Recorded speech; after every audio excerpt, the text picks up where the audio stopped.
Okusokera ddala okwebaza Katonda ow'ekisa. Katonda ow'amaanyi oyo atalya nguzi ate era atabongoota okutukuumanga okutuwa ekirabo eky'okuyimba n'okutuyambako okutuukiriza ebyo ebigendero eby'obulamu. Amanya n'eddoboozi bampita Olulemaaka ne Busajja Muteeso owaffe Serere. Wano mu Gaza bampita Magda Aban, the dancer Maradona, aka King of Love and Fire. Omuntu asobola okubeerawo ne yeebuuza naye mulama ati bwe tuliko wano. Kati tunagenda okumulama nsookera ddala okwebaza abantu ab'enkizo mu bulamu bwange.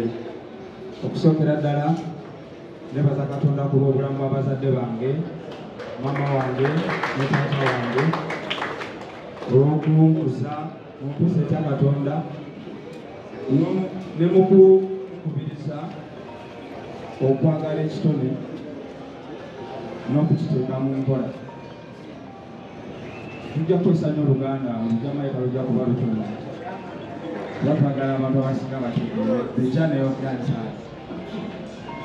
Njagala okwebaza muganda wange Cherigi the Reggae Attire. Wano tuzaaliddwa naye mwaka gumu, tukulidde ku kyalo kyekimu, tugenze mu masomero geegamu. Ate yangamba nangamba akayimba dansolo gusobola kuba yo reggae artist. Bamwita Cherigi the Reggae Attire. Through him nsanze abantu bangi. Mwe producer wange Joy Touch mukulu we. Mwe mulina abantu abalala bangi olw'obudde tugenda kutematema.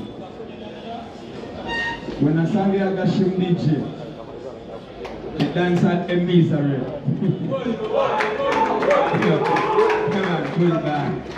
Yali akola ku Magic FM, Magic 100 FM. Nakola Jam of Vibration. Yeah man. When twasinkana ku Ikotorio nangamba namaka tukole ekintu kino. Tukole dancer. You understand? Era mu kutandika dancer natandikira ne Jerry muganda wange oyo kwata na Inikurayini. Ne tutandika okuba dancer ne tukalize ebbaala. Ng'abantu batyaga kwambuka mu bbaala okufuna vibe. Wabula nga ate bajjawo etuli otukulira freestyle okufuna vibe. Twayawukanamu akatonotono kuba omuntu yenna akula. Ne priorities zikyuka n'obulamu bukyuka olw'ensonga z'obuvunaanyizibwa. Bwe nafuna obuvunaanyizibwa awo ne neewangula ne ngamba no, let me start a new life. naye era seerabira bataano bange. So okuyita mu Gashimu yaŋŋamba nnyo na muganda wange agenda kwongerayo guno omuzannyo ogwa dansaali. Era essaawa yonna nja kutwalayo. Kati wakati awo nga tukyebuuzabuuza kikyetuzaako. Laba bwe bampa ddiiru egenda mu Golodi okusima Golodi. N'embesite. Nenzikirira mu kisiito okusima Golodi. Embeera y'ebbanga ddene mu kubonaabona okw'ekitalo. Ebyaddala saamulabako bamuleeta buleesi oba ne bamusuulayo simanyi naye mu kusima saamulabako. Ekyo gavumenti ejja tuyambaga etugamba. Naye bwe nali eyo yankubira n'aŋŋamba komanyi sooka ove mu bende eyo komawo essite. Ekifo ekiriwo Nathan yakoze studio mu Kawempe. Katonda n'annyamba ne nvaayo ne nkomawo. Bwe nkomawo ne tutandika okukola. Mu kukola twatandika ne kye bayita rhythms. Rhythm kitegeeza ki? The producer akola engoma ne mukiyimbirako abantu abasukka mu kkumi nga Bajamaika bwe bakikola. Kati ne tuka rhythm yaffe yasooka bagita Top Gear rhythm, ne tuzaako Gash rhythm n'endala nnyingi awo. Naye ng'omusingi gwa rhythm zino zonna kye bayita freestyle, kubanga freestyle kyekikola Makiaban, freestyle kyekikola dancehall music, freestyle kyekikola reggae music, actually freestyle kyekikola music.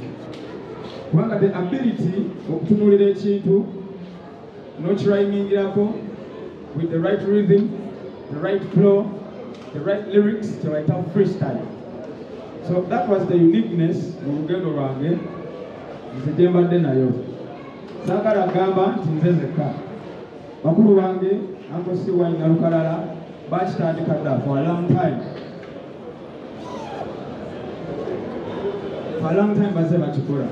Si ku mulembe gwaffe, but from the 80s otunuulira abasajja be tunuulidde nga ba Yellowman, ba King Shango, King Fireman, otunuulira ba Biniman, otunuulira abalala bangi, so on and so forth, bangi. Eyo culture gye tulina okubeera nayo abayimbi ba dancehall mu music industry. Bwe nakomawo okuva mu Bwende sisinkanye Nathan apostinze clip yange yasooka ya freestyle. Etambula n'aŋŋamba kati dda ku TikTok tandika okola ku freestyle. Ne mukolera Nowana yali viral nnyo.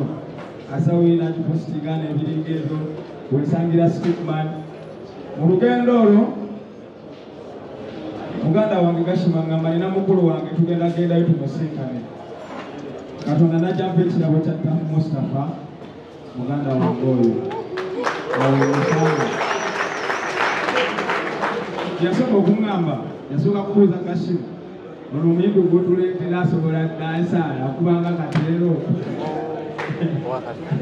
Waliwo of course abaliwo bakatalo pro n'abalingaawo n'abagamba muteekeyo rhythm. Rhythm buli gye baateekayo n'engikuba n'engiteeka wali. N'ambuuza okola mulimu ki? Ne mugamba nayize nkola amasannyalaze ge galabirira famire yange. N'agamba kati ogenda kuleka amasannyalaze kufokasinge ku dancehall. Of course challenges zibeerawo mu bulamu, but I don't regret because kimanyi nti jja yanteeka mu mikono emituufu egy'abageto youth. Mujja kulaba, mujja kwebuuza lwaki ku pano kuno kuyinza okubako faces ezitamanyi, oba eziri famous, oba eziri popular, oba ezimanyikiddwa munaye nga zina influence. Dancehall syrup kitegeeza ddagala, syrup liba ddagala. We are here to promote positivity, unity, and love. In a way that we need medicine, abantu okutegeera kye tuliko. Saagala balowooze nti dansi olwono bwe tukola, tuliwo okuyimbira abakazi, tuliwo okuwemula, tuliwo kudiisinga na kuyomba. Wabula tuliwo okukwatagana na okutegeera nti culture gye twatandika teva bali gye basuubira wabula eva mu ghetto wansi. And that comes to the meaning of the word Gaza. Gaza, mu nsi yakakati gye bayita Gaza battlefield. Ate ffe mu ghetto gye tubeera mu battle buli kaseera okunoonya obulamu obulungi, obulamu obulamu obukyuka obulamu obweyagaza tusobole okubanga naffe twebeezaawo tulabira bannaffe n'okuba bannaffe emikono ensonga lwaki tuli mu Gaza yaman nzisinkana Tafa tutandika okukola music mu biseera ebyo waliwo akagambo bakayitawo kali gyekaleeyo mu ggeto naye nga akagambo ako buli akawulira munaye akatya nga buli omu alina engeri gyakafiiringamu buli omu alina engeri gyakafunamu iye. So I came up with an idea ate ne producer bwe bali banyoma ebiseera ebyo ng'ayita bwizi deterrents lwakuba tasobodde kubeera wano ne tukola oluyimba baluyita wuulu ne tulukola eyo yali breakthrough ya Yamba musical kuba abantu baali bamanyi nti tukuba bukubi freestyle naye nga bona agamba nti omuntu afumba enkoko n'akiteekamu obutungulu n'ennyaanya n'ebiringa ebyo. Freestyle is just an ingredient mu mmere gye bayita dancer. So notandika okukola music. Olugendo terubadde lubi, olugendo terubadde lukambwe as such newankubadde ng'era lukambwe. Ebirulimu bingi tetujja kubipuliriza. Challenges z'obulamu zisaagala nnyo zoogerako kuba they are bound to happen. Kuba mu bulamu tusisinkana the ups and the downs. Yeah, man. So dancer generally. Bwe tukaminga up ne idea dancer sura. Twali Nairobi ne muganda wange Kashi. Ne mugamba nno wano tusobola okukola kye bayita dancer sura. Ne twogera n'abantu nga bagenda tutegeka batulemu ne ku ssente. Ne idea yaliwo nti tukitandikire waffe. Kubanga omulandira gwa Mark Jaban teguli Nairobi. Omulandira gwa Mark Jaban teguli mu Amerika. Omulandira gwa Mark Jaban kye bayita tapu kiri wansi mu ghetto, kiri wansi mu Gaza Kawempe, kiri wansi ddala mu Empire. So nga tewali kirala kyakola okujjako gamba nti tukomewo ewaka tutandike kye bayita movement ya dancers rock. Twakiranga mabegako, but because of the financial shortages n'okubulwa ba investor abatuufu okutuyambako kuba manyi ebintu amageto yo tebabyetegera sometimes. Netugamba natukitandike. Nasineyongere munyambe mu kubyo tubaganda bagawanengala abatuufu ngeeza. Naye buli muntu yenna yenanga muzadde amanyi ekigambo kye bayita sirapu. Teri muntu yali azadde ku mwana n'atategeera kigambo sirapu. Kati bwe twagala kwesa dansoro nga sirapu eddagala eritandikibwako ery'omwana omuto okutegeera the causes of life, the causes of dancehall music. You understand? Yensonga lwaki tukola kye bayita dancehall sura. Era njagala okubajukiza nti ennaku z'omwezi 14 Desemba tetuli wano okusaaga oba kola ki, tuli wano okunyumirwa ndongo katugiyite Independence Day ya Gaza Kawempe. Kubanga lwe tugenda okunyumirwa twetaaye twete nga bageto yooti. Ngasaba Kolo mujje mu bungi twewagire.